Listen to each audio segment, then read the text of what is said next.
may now take our seats, and straight away I'd like to invite Esther Munga for the first prayer.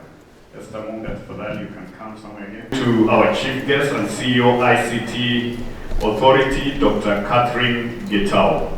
Can you just wave? Let's give a big round of applause. For time, allow me, ladies and gentlemen, to bring on stage to give the opening remarks. Put your hands together for Dr. Cleophas Ambira. Very quickly, on behalf of the Karma Kenya Association for Records Managers, on behalf of the leaders and myself, to welcome you to this conference. We are truly delighted that we've all been able to come in the many numbers that we are. This is our 5th annual conference. Already that tells you Karma is not a very old chief guest association. I know the other association belong to are doing 100, 70, 80 and all that annual conferences. Welcome you all, and please let's again just join each other in the welcome your neighbor and tell them to feel at home. Welcome to Mombasa, and also feel at Karma.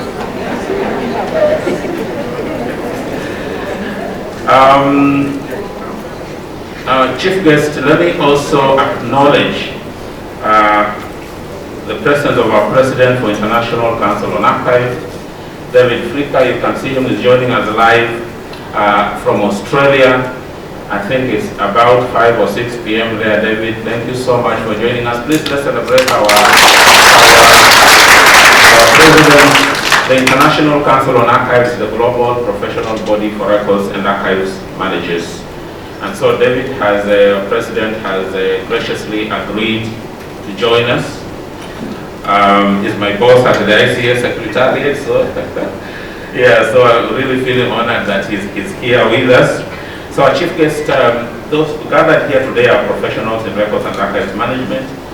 And we want to be from the very honest, just celebrate you and thank you for getting time to come and join us. Because again, the ICT Authority means a lot to other stream professionals, because today we know ICT has a profound impact on our world. I mean, we all know what's happening, the whole digitization of the economy, and because of that, as the world shifts to digital environments, so does records management. And we think in that we really feel privileged that Chief Executive, you've been able to join us and preside over this conference, because you are one of the organizations who really want to build a strong partnership. Karma was formed in 2010, and today we have in excess of 1,000 members, and we know there are still many more who are joining.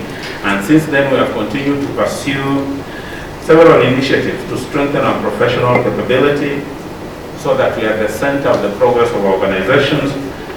We continue to pursue partnerships both locally and internationally, and that's how we have today the Commission on Administrative Justice.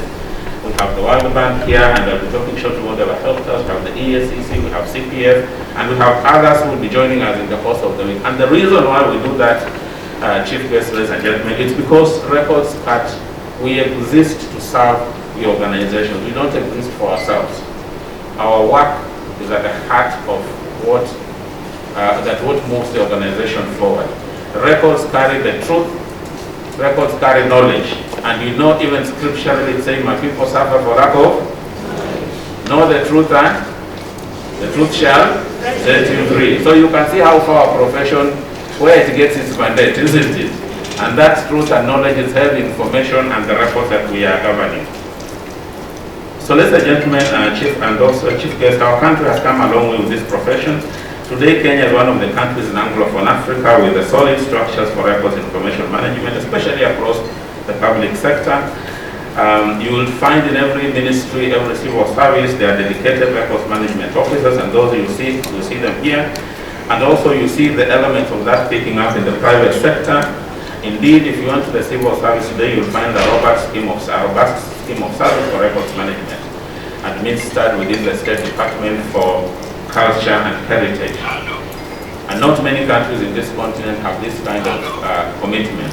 So we have the willingness, we believe, from our organizations, from our government. Our focus is how do we tap into that, to deliver that we are mandated to deliver. We have solid legislative frameworks to support our profession, the Public Archive Documentation Service Act, Access to Information Act, the Evidence Act, the Anti-Corruption Economic Crimes Act, for instance, just to mention a few public procurement legislations and all that. And also we know in 2010 the Means of Public Service did develop the Records Management Procedures Manual and also a strategy for improvement of records management in public service. And I know there's also even a work around the National Records Management Policy. So you can then see as a country we are making steady and significant progress. And we say that because we'll always compare ourselves to the rest of the emerging economies. And I know our president will mention that who oversees our profession across the globe. And in recent years, we have also seen a lot of dedication from the government to digitize the economy. And you didn't realize from the president's remarks at the Mashujaa Day, he spoke very passionately about that digitization.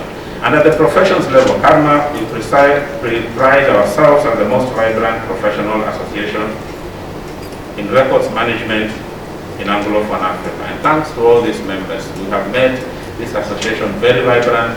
Today we are being followed from across the continent, from across the globe, because of the way we are progressing and the many numbers. So again, please just join us in celebrating each other for the good and that is why you see even in this conference, a lot of our guests and speakers are outside our profession, because we are committed to having an outward mindset, connecting with the world we serve. We don't want to make this an academic exercise to meet and talk to ourselves, but we want to tap into that and say if it comes to access to information, we are enabling it. We are at the heart of it. We are at the center of the digitization of the economy. If it comes to transparency and accountability, we are enabling that progress.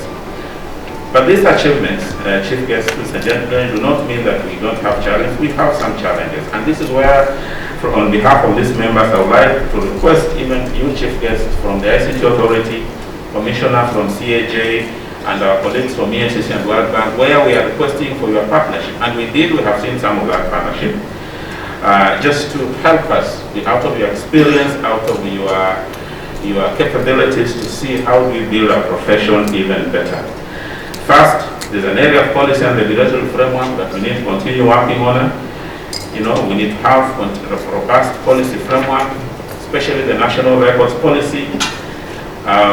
We also have work to do around capacity development, around talent, including skills, knowledge to operationalize the policy framework and the many other systems. As we talk about digitization, we need solid talent. But we are glad that today our organizations are recognizing us and they are able to sponsor and support us to come and join this workshop. I know in the last 5 years, we've been able as CADMA to conduct about 300 workshops, touching over 1,000 people from a number of organizations. And just as a commitment, professionals need to find answers in those records to find out if we are to achieve a recovery, who needs assistance?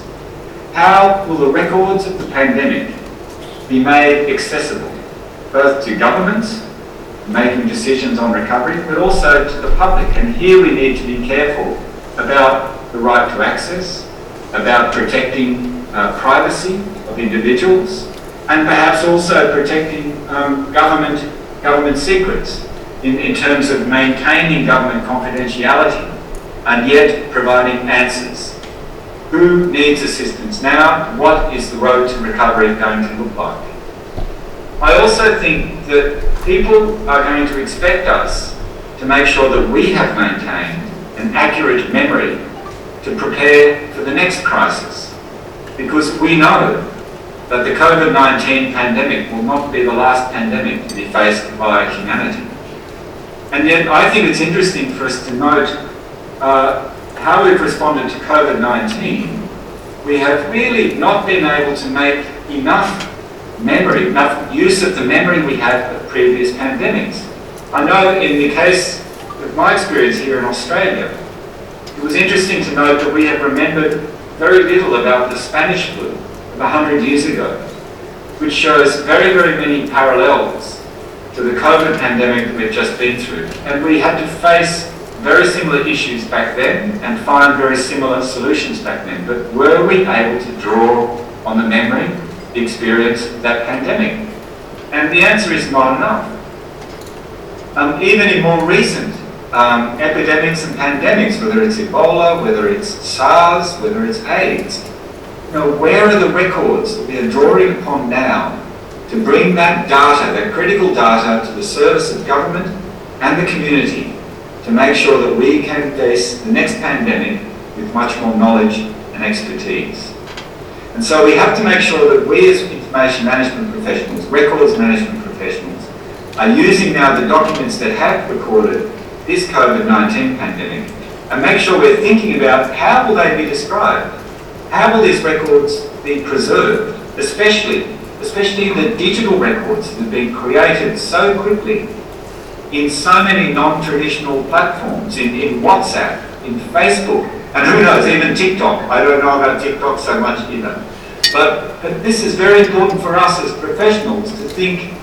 We can't just turn to the paper files, we can't just turn to the traditional record-keeping systems of government and the community, because so much communication happens so quickly through the pandemic on these electronic platforms. If we don't act quickly to preserve those records will evaporate as quickly as they were created, and we will have lost that invaluable memory, collective memory of our community. So these are very, very important issues for us to be thinking about right now as we start to think about a recovery. I think also as a profession, we need to be thinking amongst ourselves, how did we perform as a profession during the pandemic? Did we respond quickly enough with our advice for record keeping during the pandemic? Did we produce enough guidance, standards for a very fast-paced environment to make sure that not only were we responding to the urgencies of COVID-19, but we were documenting our experiences, learning the lessons of the future? Did we, at the beginning of the pandemic, did we anticipate the things that should be recorded? Because to recover, for an economic recovery, we have to remember that the economic recovery has many interdependencies. We have a range of impacts that we've felt through the COVID pandemic. It of course affected health, and it generated many, many records around health policy, around health advice, management of public health. Of course, it also generated many records around the management of the economy. Were there assistance to be provided to a particular sector of the economy? Were there extra welfare payments to be made, etc.? But what about the other records that we need to keep? What about mental health? What have we done to record the impact of mental health upon our communities? Because those problems may not be manifest for 5, 10, 15 years from now. What about the records relevant to human rights? What about the people that perhaps were overlooked in our response to the pandemic, who have been left behind? Again, maybe these are marginalised, less privileged sectors of our community. And economic recovery has to include those parts of our community as well. So where are the records that document the human rights impacts?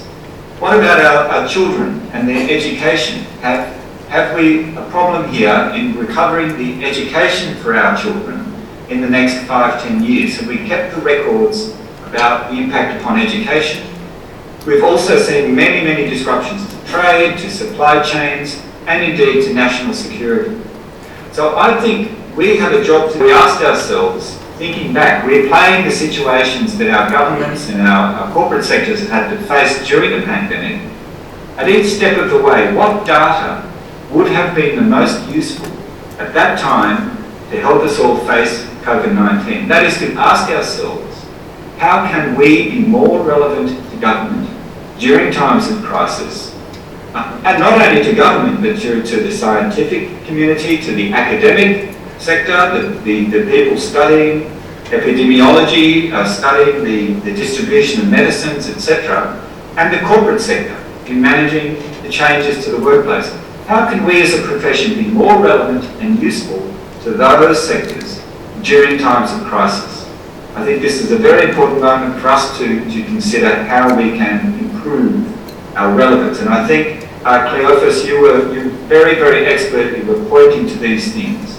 For us to be taken more seriously as a professional, and for us to keep our laser-like focus on the public that we serve, we have to think about our own performance and how do we make ourselves more relevant, more useful to government, to the corporate sector and the communities that we serve. So I think these are very, very important times for us to be having a conference such as CARMA is having. And so I conclude once again by congratulating Cleophas, Amira, Justice Wamakoya and the organising committee that have worked so hard for this initiative that you've brought to the community. I am very, very much looking forward to seeing the outcomes of these discussions, and I wish you all the very, very best for a very successful conference. Thank you very much. Thank you so much, sir. David Fricka, the President, International Council of Archives. Good morning. My name is Diana Muya. I'm from the Ethics and Anti-Corruption Commission. I'd like to begin by first passing apologies from our Commissioner and Secretary CEO, Mr. Twale Mbara, who unfortunately was not able to make it today due to conflicting engagements. We're very glad to be part of this process, and I'd like to give with the speech as a representative of EACC. Our chief guest, Ms. Catherine Gitao, the Chief Executive Officer, ICT Authority. Commissioner Lucy Ngumu from the Commission on Administrative Justice, Commission on Access to Information. Joseph Rono, Director, Finance Strategy and Investments. Madam Purity Mara from the World Bank. Mr. David Fricka, President, International Council of Governance, Archives. Ladies and gentlemen, good morning once again. I'm pleased to be here with you today this morning at the 5th Records Archives Management Conference 2021, and also as we launch the Code of Professional Conduct for the Kenya Association of Records Managers and Archives. From the onset, let me take this opportunity to congratulate CARMA for developing this board and the great work they are doing to promote integrity as a professional body. Incidentally, we are gathered here today at a time when the nation and indeed the whole world, and as been mentioned, is battling the COVID-19 pandemic. This notwithstanding, we are called upon to continue serving as we mitigate the negative effects of the pandemic. And this goes in line with the theme of the conference, which is economic recovery post-COVID-19 and the role of RIM professionals. Ladies and gentlemen, the Commission applauds the Kenya Association of Records Managers and Archivists for their dedication and commitment to the fight against corruption and unethical practices. Indeed, we are all aware that corruption undermines development and service delivery by diverting development resources to the personal gain of a few individuals, increasing the cost of business, distorting public expenditure, further discouraging foreign investors, and also reducing economic efficiency and slowing down the administrative processes, thereby making the implementation of policies ineffective. If corruption is not well addressed, ladies and gentlemen, therefore, it will hinder the achievement of the development goals in the public and private sectors, including the realization of the objects of our Constitution. Indeed, it is evident that we can only succeed if we have a workforce that manages resources prudently, ethically, and efficiently. Ladies and gentlemen, the Commission remains committed to the fulfillment of its mandate, which is to combat and prevent corruption and economic crimes in Kenya through law enforcement, preventive measures, public education, promotion of standards and practices of integrity, ethics, and anti-corruption. As our focus in both the public and private sectors is meant to strengthen the governance systems in order to seal corruption, loopholes, and resource leakages. The Constitution, as you're all aware, 2010, is very clear on matters of integrity, human rights, governance, and obligates all citizens to respect and uphold the national values and principles of governance. Ladies and gentlemen, the Commission has supported the Kenya Association of Records Managers and Archives to develop a code of professional conduct. This code will apply to all professionals registered with this association, which will set the standards of integrity and guide the conduct of all members. This code marks significant progress in the fight against corruption and unethical practices within the association and also as professionals. We are aware of some of the challenges that afflict record managers and archivists, including issues of conflict of interest, issues of abuse of office, forgery and falsification of documents, and I can say here as EACC, we get a lot of challenges on this, on issues of forgery and falsification of documents.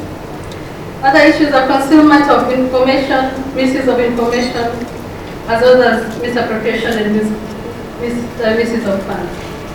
Therefore, corruption and unethical practices remain rife in our institution, and therefore much more remains to be done. EACC on its part has continued to engage the private and public sectors in mainstreaming ethics and integrity through various programs and activities. And this being one of those activities that EACC will continue to support for a very long time and continue to grow this partnership with KAMA. We are here today to further deliberate on the outstanding integrity and compliance issues in order to enhance transparency and accountability in the management of records. And as you exercise your roles as professionals and members of the association, the Commission expects you to implement the following obligations.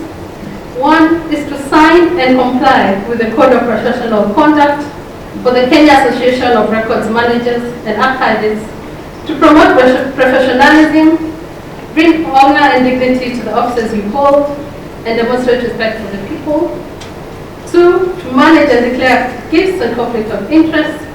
And three, to promote transparency and accountability in records management. The Commission will be on hand to provide such technical support on these issues as required. The Commission, ladies and gentlemen, the Commission will continue to support the Kenya Association of Records Managers and Archivists to create and promote awareness of the Code. This will allow members to understand their obligations under the Code and promote integrity as professionals.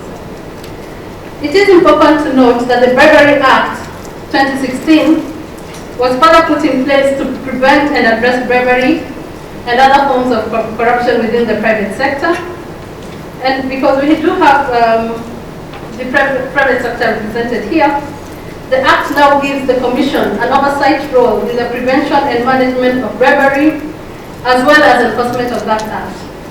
To this end, the Commission will be supporting private organizations develop and enforce procedures for the prevention of corruption, prevention of bribery and corruption within the organization.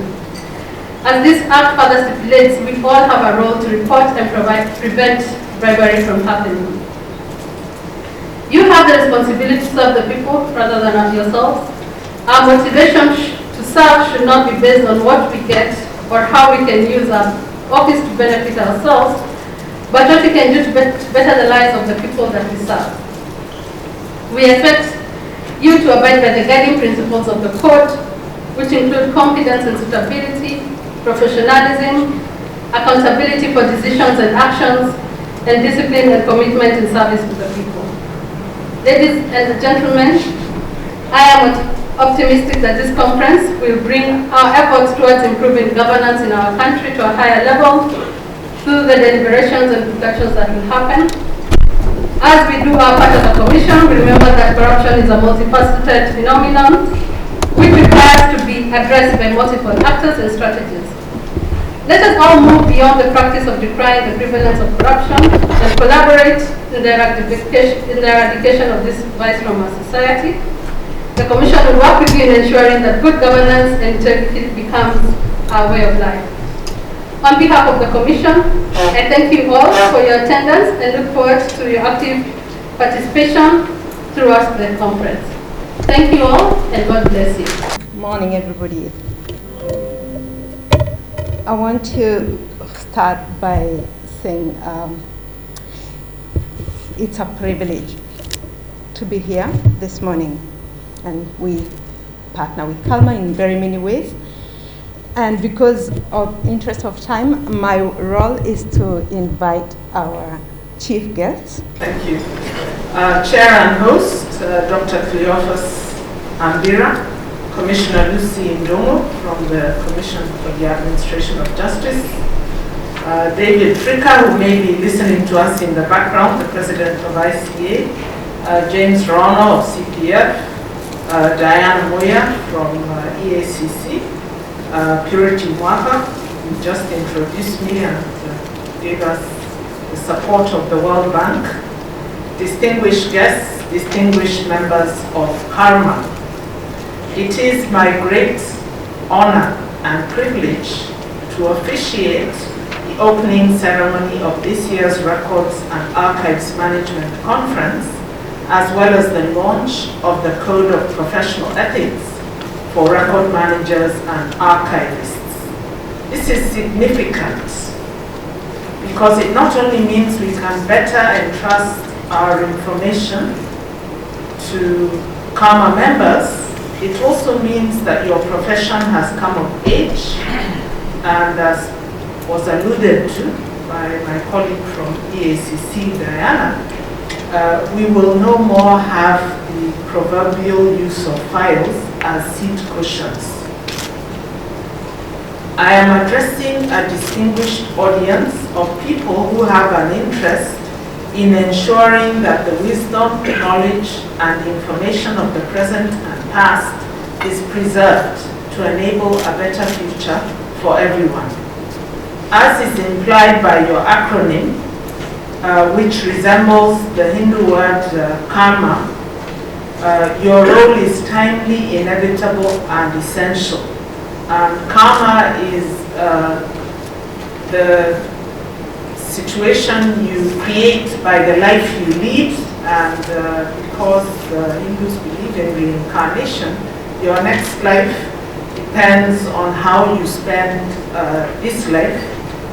And therefore, I believe that the way that you are preserving records will not only set your next life, if you have one, but also for the rest of us. In my remarks, I will try to argue that the future of Kenya and the world, and I think David Fricka also said something similar as he described the COVID situation and how it has impacted and the role that your profession could have and has played. That the future of Kenya and the world will rely on your ability to do your job well. The reason we have a Bible, a Quran, a Vision 2030, a Constitution of Kenya 2010, or any other seminal document that guides our life and work today is because somewhere, someone took the trouble to preserve a record. Justice cannot be achieved without information, and I'm glad that Commissioner Lucy Ndongo is here, because I think the reason she has her position is because we cannot achieve justice without access to information. Transparency of information and knowledge is the pathway to ethics and development, and I believe that's why the East African, the Ethics and Anti-Corruption Commission is here supporting the efforts of CALMA. Even the extraordinary present and future, which is unfolding today, is based on data and information. The famous blockchain, that's the most common question I get as I try to socialize with people, is what is blockchain? So this famous blockchain, it's most simply described as a distributed ledger. So it's actually a record the extraordinary technologies that enable machine autonomy, artificial intelligence, voice and text recognition, and other intelligent interactions. And I think many of you are familiar with Siri. Are all based on mountains of data and information that have been captured and digested. Indeed, in a single day in this age, more data and information is captured and processed than was possible in more than a century in the past. Yes, this is done by machines, but behind them lie human beings with an understanding of how data must be codified, captured, organized, and stored. So there's a joke that is told that there were three professions who were arguing which is the oldest profession, and the joke is not going to go how you expect. But anyway, there was an architect, and he said, my profession is oldest because in the beginning God created the heavens and the earth, so God was an architect. And there was an engineer, and he said, no. It says that in the beginning there was chaos before God created the heavens and the earth. So God was an engineer. And then there was a computer scientist who said, but who created the chaos? Yeah, so as computer scientists are the oldest profession because we are the creators of chaos with a light touch.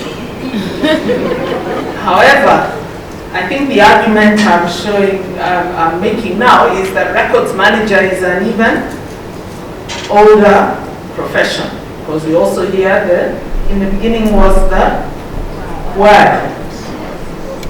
Okay. So you can clap for yourselves.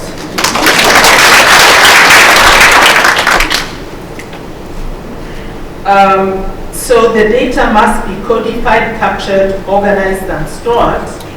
And we know that technology is a vehicle. It's not the panacea.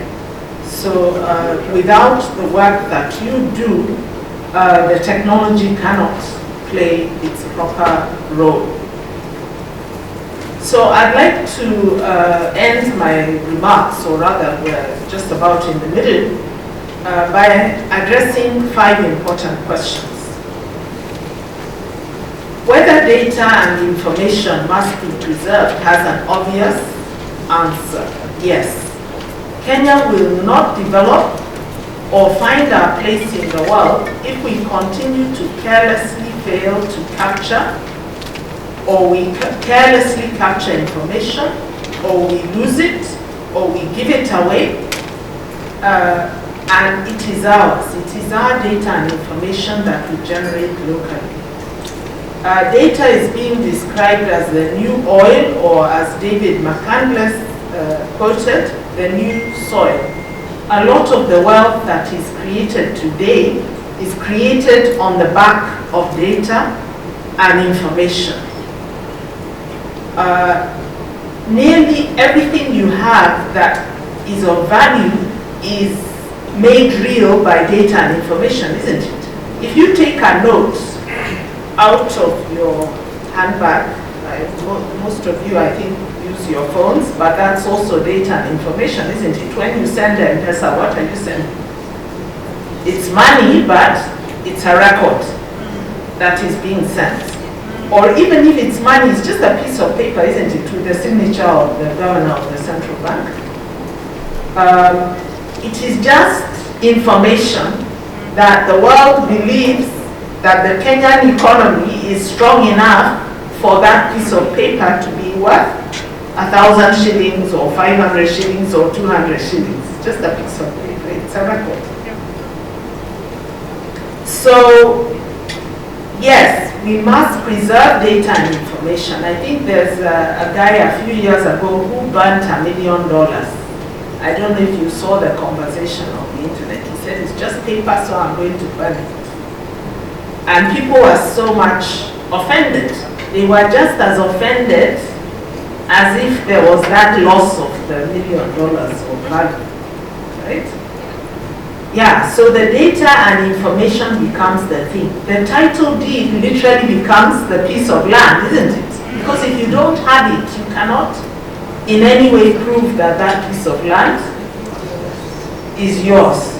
So we must preserve, and if we think about, there are some records we don't think they're that important, but really every record is that important as that note of money or that title deed or your certificate.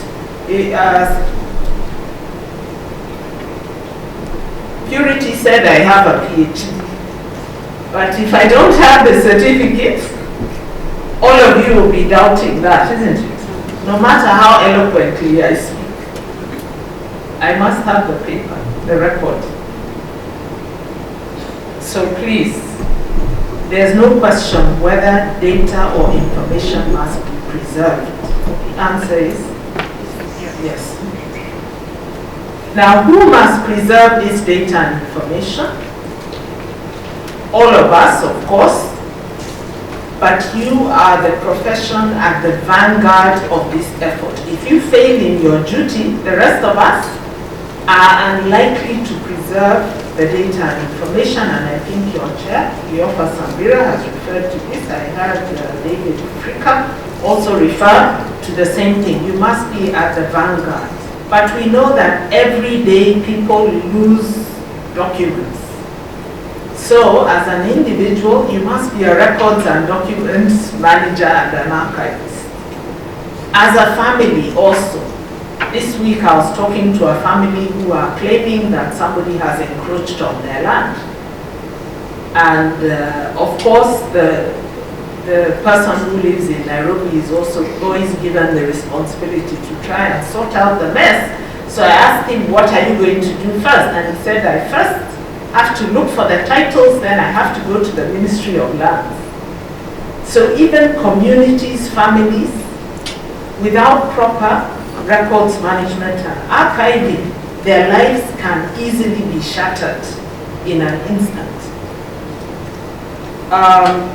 Workers in the public and private sector, filing and keeping documents, it's not just something you do and a job that somebody is given that is not a serious role. It is critical for our proper operations. It's critical to support us to learn from the past. It's critical for us to administer justice.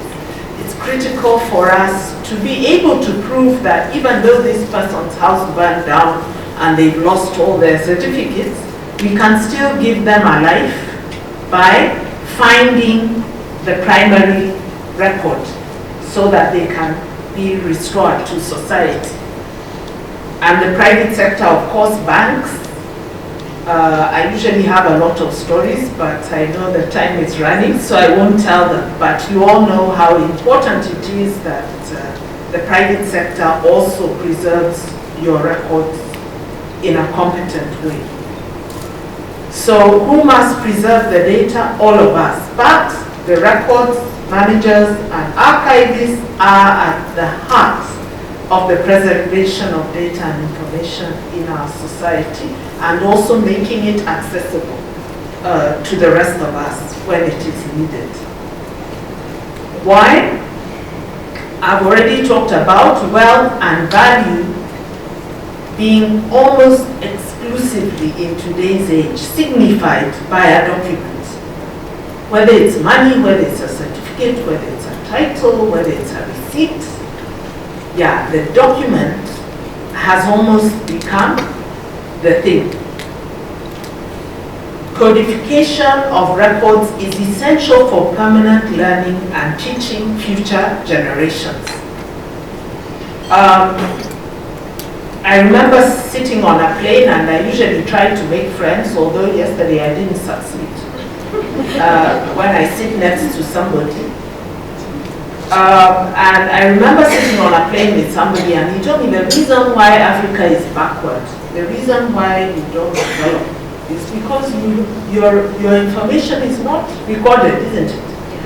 Africa has a lot of knowledge. This morning I switched on my TV to make some noise in the background and there was a program on KTN about culture and it was showing some of the coastal communities and some of the herbal medicines which they have for addressing various diseases. Because it's African, it's called a herbal medicine, isn't it? If it was in another part of the world, it would be patented and it would be a valuable pharmaceutical. You'd even change the name, isn't it? To show that it's important.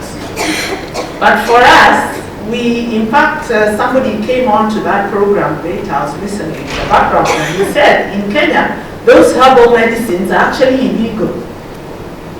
So can you imagine that in one part of that world, that medicine would create a lot of wealth, like these Panadols and things, isn't it? They've created a lot of wealth and they're patented and you can't even copy them. And in Kenya, it's an illegal herbal medicine. So you can see how big your task is. I'm sorry I'm extending, but yeah, so codification and records, it's important for learning. It's important for creating wealth. A piece of land without a title can barely be transferred and is worth nothing. The minute you get a title, the value of your land rises. If you have a car without a logbook, it can only be of value to you. If you don't tell your life story in writing, it can only amuse a few people like your grandchildren. But when you put it in writing, it becomes maybe a best-selling biography, a record of your life that can help future generations. The new economy is a data and information processing economy. In Kenya, we started with M-Pesa, but the data and information that has been collected through M-Pesa has enabled the Mshwari, Fuliza, and all these others, isn't it? And they're becoming huge industries, just data and information. The most successful countries of the future will be the ones with the best record managers. I'll say that again, because I think you've been thinking you're the boring profession. The most successful countries in the future will be the ones with the best record managers. Look at Kenya right now. We're in a border dispute, isn't it? Yeah. The map, the missing map, has lost us fish, oil reserves, and other things, isn't it? Yeah. Just a record, or the lack of a record, can be disastrous and devastating, even for a country. How much data is being lost, carelessly recorded, leaking, given away because somebody is going to take that herbal medicine from the Digo and patent it, and it will become the next cure for cancer. And as usual, Kenyans will be crying, saying, you know, that thing came from Kenya, isn't it? But what did we do with its codification and the data and the record? We just allowed it to leak, or we gave it away. No data, no electronic government. I'm disappointed that Kenyans are rejecting Huduma Kenya because that would have been a very good foundation for electronic government. And why is it important? Life came to a standstill last year, didn't it? For some time. Your children could not go to school. Only the children of the rich. Why? because the data, the teaching was codified and could proceed. But for those areas where the data for education was not codified, children were just playing football in the streets. Nothing wrong with football, but children also need to learn. The same thing with the workplace. Those workplaces that had not codified the financial records, the files and all that, either people had to go to work and be at risk, or they sat at home doing nothing and nothing could, well, not doing nothing. I heard a lot of goats and cockles in the background, so I won't say they were doing nothing. It looks like record managers have no sense of humor, but okay. Generally, I don't laugh, but I do make jokes. So if it's funny, don't look at my face, just laugh. Okay, so those codified parts of our economy continued. Those that were not codified, many of them came to a standstill, and there was massive loss of jobs and other inconveniences. We need to learn, and you make sure all of you who are here and also your colleagues who have not come, you're doing your job so that next time anything like that happens, we don't come to a standstill, because the records are in place, they're digitized, and they're accessible over the networks that agencies like the ICT Authority have been trying to build. We must analyze our culture. I had a long talk with Cleophas. I think he was so bored. He must have slept very well last night. Because I was really saying one of the things we need to do in Africa is to relate many of these things with our culture.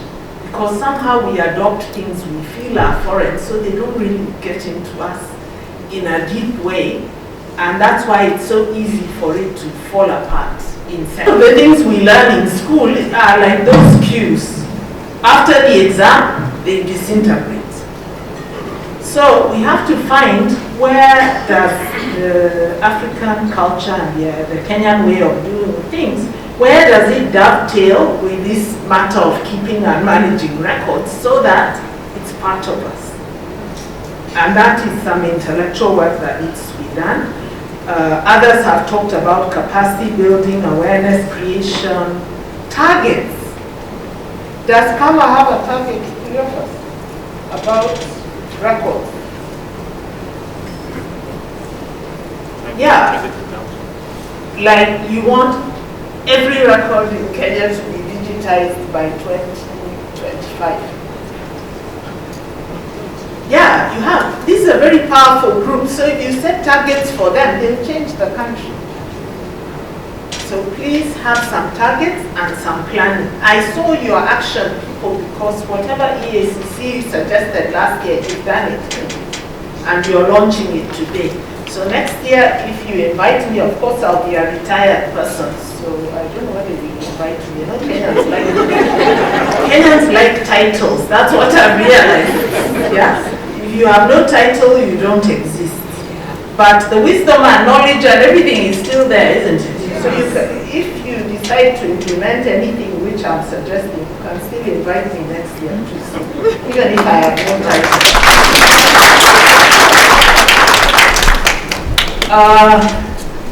Okay, there are physical things, and this is what the ICT Authority does. You can look us up, so I can't completely describe. So our website is icta.go.ke. Storage of data in an efficient and effective way, digitally. Transmission, we have, in Kenya we have almost 20,000 kilometers of fiber if you combine all the public agencies. People don't like to combine because we like to be discreet. So ICT Authority has the most at around 9,000, but we also have Kenya Power, KETRACO, Kenya Railways, Kenya Pipeline, they all have some fiber.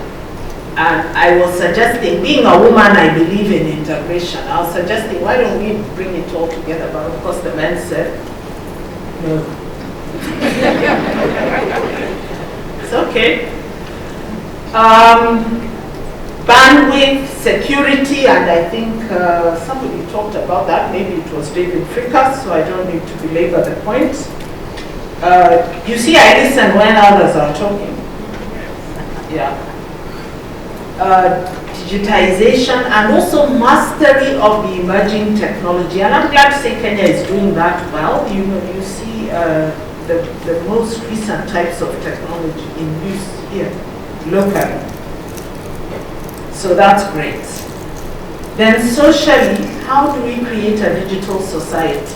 Because I think Cleophas emphasized that we must move beyond paper records. Paper records are good, they're important, but if we really want this information to be accessible and used and combined and used for wealth creation, we must also emphasize and prioritize digitization. So how do you make society digital? You know, there need to be more capacity building, more applications which are relevant, better designed applications, and that is the job of the ICT people. Collaboration and accountability, I think I heard Mr. Fricka talk about that. Digital values and trust. How many of you have bought a car through the internet from Japan? Just wave. They don't want to confess. They don't want to publicize your privileges. How many of you have bought a car from Nigeria through the internet? Why are you laughing?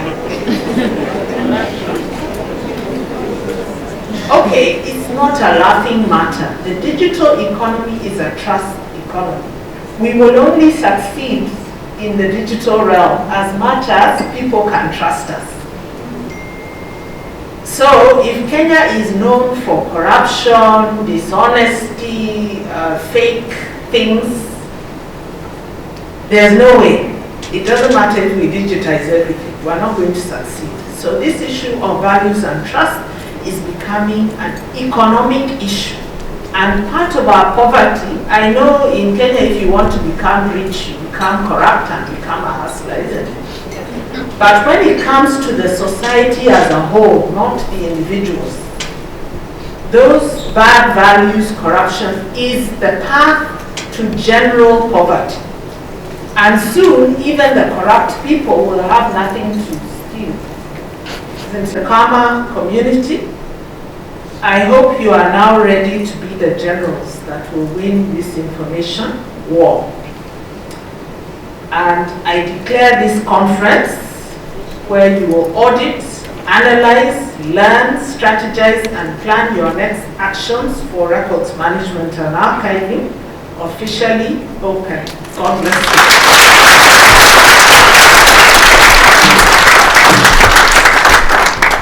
Thank you. Thank you so much, Chief Guest. Let's give a big round of applause again.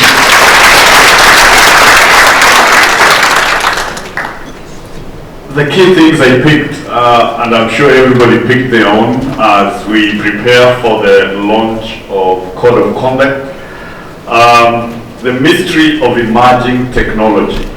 So initially when I began, I said I would like people to use the hashtag Karma Conference 2021. I've just checked and found out I'm the only one who tweeted.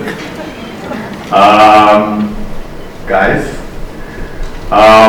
if you remember before, and I'm happy what the chief guest was saying, there used to be a fight for the remote at home because everybody wanted to watch their favorite program or their favorite Wild Rose. For those, I'm sure if I mentioned Wild Rose, looking at your age, here I can see most of us know what that is. Nowadays you realize your kids do not bother with the remote. They are permanently on their phones. The same most of you, I could see you on your phones. So what information are they consuming or reading or knowing about karma?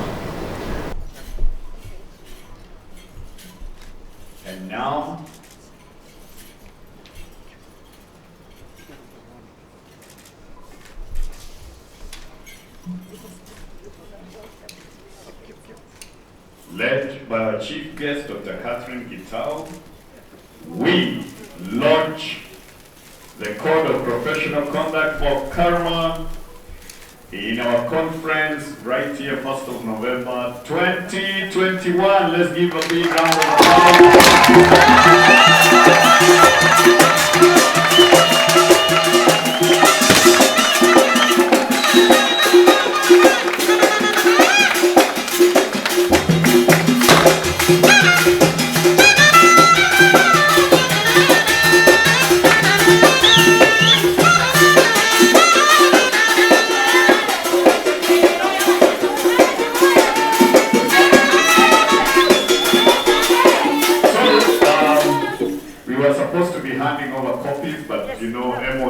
informs us that we cannot be able to do that. So the copies exist of this and everybody will be able to, they'll be given to you, but for now we can't just hand them over. So I'll request you to go back to your seats and then thank you so much. Let's give them a big round of applause.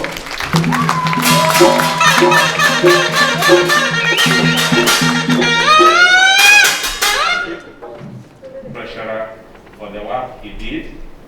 And I want to invite Kihuni and request the chief guest to kindly present Kihuni his certificate. Chief guest to read what is indicated there for him. And please let's give Kihuni a round. Certificate of appreciation is proudly presented to Peter Kimoni with great recognition and appreciation for the sacrifice and determination in establishing the Kenya Association of Record Managers and Archivists, and for your selfless services as the founding treasurer for 5 years. Your selfless, personal, and outstanding example of leadership, sacrifice, and concern for the profession have been of the highest standard of distinction, a genuine inspiration to all in the profession, and a lasting legacy. November 2021, signed by Cleophas Ambira, Chairman. Today is my 100th day. When I can see all of you, I remember what Ambira said. We used to call a meeting, tunakuja na maji, tunarudi naye. Ananiambia next time tutakuja naye, kaambia tutakuja naye. And we used to buy from our own money. We didn't have any money then. But I'm telling you, what I noted then, hakuna kazi ngumu kama kuregister an association. Then, today is easy. But that time, it was difficult. We attended how many meetings with the NSI guy? 4 meetings. Wanakuita, mnakuja hoteli hii. Next time mnaitwa ingine. And the nominates and no result. But God was with us. After a certain struggle, we were able to register. Because I learned something. The Royal Society is registered under the Society Act. We went that route and we were successful. So, I am a very happy man today. Margaret also was our mother and inspiring person then. I remember when we were called by NSIS, she called me and asked, Chairman, you do that talk.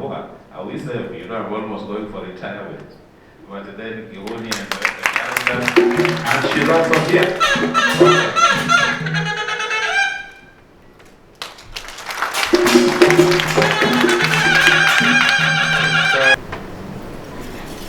Ladies and gentlemen, Mungu ni mwema na kila wakati. I don't have much to say, but I thank all things that we are here today. Otherwise, when we started, it was not easy. But everything, when you put God first, everything goes on well. I think Kihuni, my colleague, has said it all. Sacrifice is the key. Continue, please, and we are going far. Thank you. For me, it's just to encourage, especially the young professionals. One of the challenges we're struggling with is to get the young people to come up and take up. And I think you can see what Kihuni, Margaret, and were able to make a sacrifice, even though they were just heading to retirement. I think those of us who still have a lot of energy, I want to challenge us to step forward and seize the opportunities and be part of the transformation that's happening. MC, I think. I would like now to invite the Deputy Chair, Emily Dungi, to be able to give a vote of thanks. Let's give a big round of applause as she comes. Ladies and gentlemen, good morning. I hope it's still morning. We started late. Yeah, but I believe it may still be morning. We are so happy and delighted to have each one of you. You are so important to us. As an association, you make this a success and we are happy to have you. I would want to start to thank Dr. Kate Gitau, our chief guest. Thank you so much. I want also to appreciate, we have Commissioner Lucy Ndung'u, Purity from World Bank, Diana from EACC, Nono from CPF. We also appreciate David, who was with us online. We have other guests who are seated in front here. But then we have somebody, we said we had nobody from Uganda or from outside Kenya. We have somebody from Uganda. Kindly wave from Uganda. Yes, SSF Uganda. Thank you all of you for actually making our conference so successful, and your gestures, we just don't take it for granted. We are so grateful. Your time, our chief guest, is so valuable and sacrificing so much to be with us, traveling all the way from up country and being with us the whole morning. We know you're a busy person, and being here, we cannot just take it for granted. Thank you so much. Appreciate our thanks. We have been able to learn a lot. And as I give thanks, I'm giving thanks on behalf of our patron. Most of us are aware he lost his father. That's why he was not able to start with us, Professor Montoya. And I give thanks on behalf of our chair and the whole executive. And on behalf of each one of us, we are grateful to every participant. And we would want to say that the day has been great. We have learned so much. I've been listening. I may have skipped a few things here and there, but almost all the speakers have talked about assimilation of technology. And we have no choice as records officers. As information managers, we are now talking of digital records. I am at 64, and my mother is alive. And if my mother is able to handle a cell phone, then do I have a choice? Yeah, we have to admit that we are in a time where we cannot evade technology, and our records shall be digital and managed by us, and we need to embrace it and make sure that we are moving forward. We have also been told about our karma, the title karma, and the Indian word karma. And I appreciated us being reminded by our chief guest about the ability to do our work well. And tomorrow we shall be judged by what we did today, what we did not advise our institutions. I have also heard about the issue of blockchain It's a distributed, blockchain being a distributed ledger, which is a record. I have also heard about the new oil or new soil, that is data and information. We have been told that we are a vanguard. Thank you so much, Daktari, for telling us that we are a vanguard, and we are at the heart of ensuring records and information is available both today and tomorrow. Remember, we have always said that records are the institutional memory. Intellectual work needs to be done. I also heard us being asked about targets. What are our targets? So we need to come out with the targets. When I went to Kitui, I came up with targets. What is it? As a blueprint. Where was I going to start? Out of nowhere. And I will every time go and evaluate myself. Am I meeting my targets? How far am I into meeting my targets? If I should leave today, can I document what is it that I expected to do, I did not do because of ABCD, and what are the achievements, so that somebody will not repeat? We've been told about mastering of emerging technology. Digital economy is a trust economy. Sometimes we fear, and we think that if we digitize everything, we are not safe, but we have been told it's a trust economy. With those many words, I would want to thank you so much, our guest speaker. Thank you for honoring us. And we say, karibu, karibu tena, even when you are retired. Actually, I'm a retired civil servant. And we value. If the chair is still inviting me here at that age, then we value. So we shall not get rid of you. We will appreciate your advice and guidance. Thank you so much. And thank you, everybody. God bless you. Thank you so much.